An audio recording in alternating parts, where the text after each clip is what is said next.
Welcome to Real World Leadership, where we're bringing our best selves to life in leadership.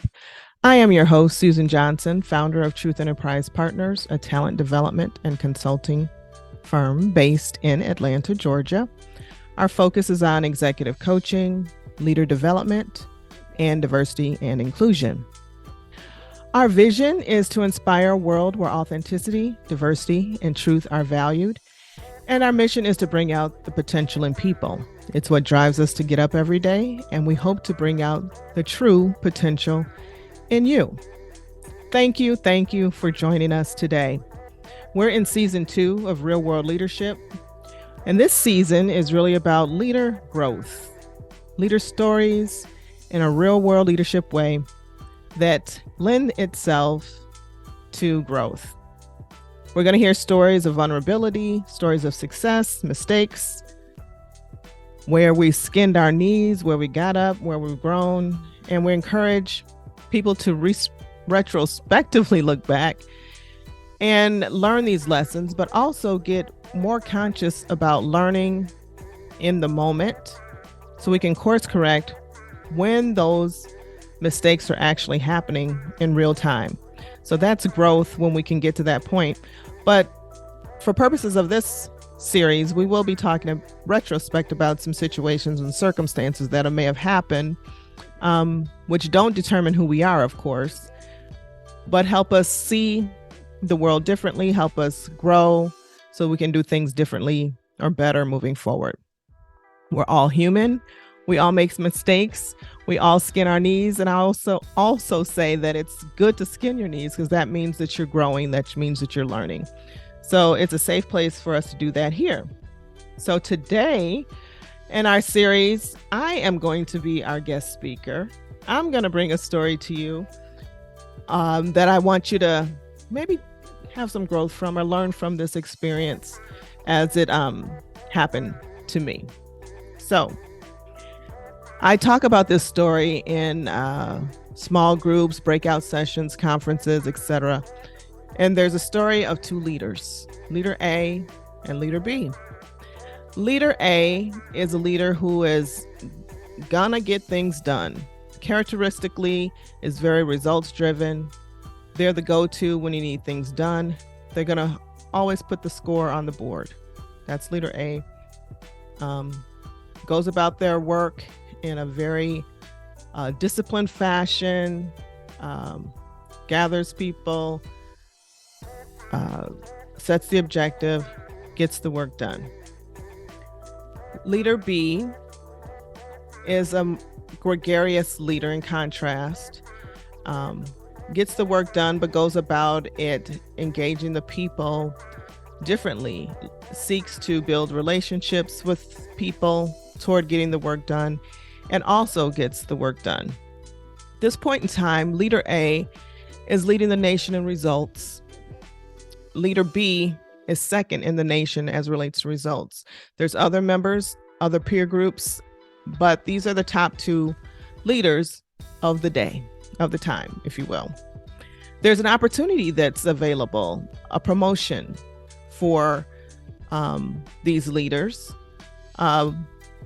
Several leaders apply for the role. Leaders A and B are included, and a decision is then made as to who will receive the promotion. Who do you think gets the job? Who gets the job? If you answered Leader B, you are correct. Now, some of you might be surprised that Leader A didn't get the job.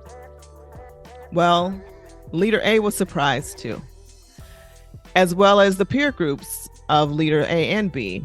Everyone was shocked that Leader A didn't get the job. Leader A was me. Leader A was me. I was the most shocked.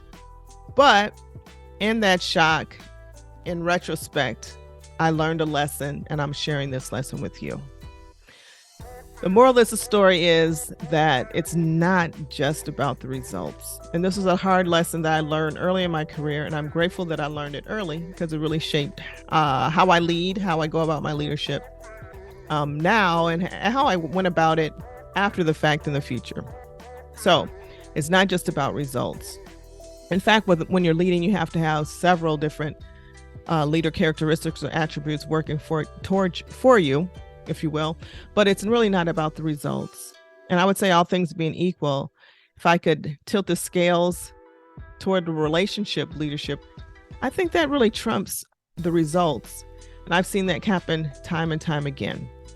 You see, what happens often is there's conversations about leader talent all the time.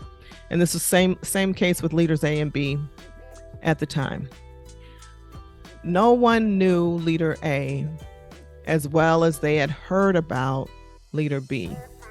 So when leader B was coming up for promotion, the comments were, "Oh, I know so-and-so. I've heard about so-and-so." So there was a precedence in terms of hearsay that was positive toward leader B. Leader A was less known in circles, if you will, in those circles, in the peer group of the leader, in the upper level of that leader, and even the upper level above that leader. In fact, in the interview process, when I was interviewing with the chief leader at the time as a part of this promotional opportunity, the leader said, "I don't really know you. I really don't know you." And that was the aha for me as to what I need to do differently or better next time. In that moment, I realized that I hadn't been advocating and making the connections and promoting myself to other people outside of my leader. My leader knew who I was, had a connection with me, but that was as far as my connections went at that time. We often have a belief, and I particularly had the belief, that if we work hard, people will see us. And that, frankly, can be a false belief. It was for me. And I had to reshape that belief for something that worked for me, so that I not only worked hard, but I also worked smart, because I am naturally great at connecting with people. I'm a networker. Often times people see me as that connector. That's how I stand out to people. And I wasn't doing it for myself, was my learning. And so, hindsight being 2020, that's what I do now. That's what I do now, bar none. And that was a lesson that I learned. So hopefully in this scenario, you've been able to see yourself in it. And if you do see yourself, then you can do something differently or better about it. So I'm going to ask you right now, where are you? Are you working hard? Are you working hard and smart? I'm going to ask you, what is your value or belief related to work? And how is that serving you right now towards what it is that you want? Think about that for a moment. So, I hope you've come to some conclusions. I hope that this story shed some light on working hard versus working smart, and how you can incorporate this into your life and leading. And as we prepare to close, just a quick reminder, at Truth Enterprise Partners, we help individuals, business owners, and leaders discover their true potential with consulting and coaching. We have tools and techniques that can help enable your performance and your growth. Look us up, truthenterprisepartners.com on the web. Send me an email, susan.johnson@truthenterprisepartners.com. Follow us, like us, share with others on Instagram and Facebook at Truth Enterprise Partners. And if you have any questions or you think we could benefit you in any way, reach out to us. We'll learn what you're trying to do. We'll see if we can help, or if you can benefit from what we offer. So again, I thank you for joining us today. You've been a great audience. As usual, please continue to like, subscribe, and share. This has been Truth Enterprise Partners, Real World Leadership with your host and moderator, Susan Johnson. Thank you for joining us, and we hope to connect again with you real soon.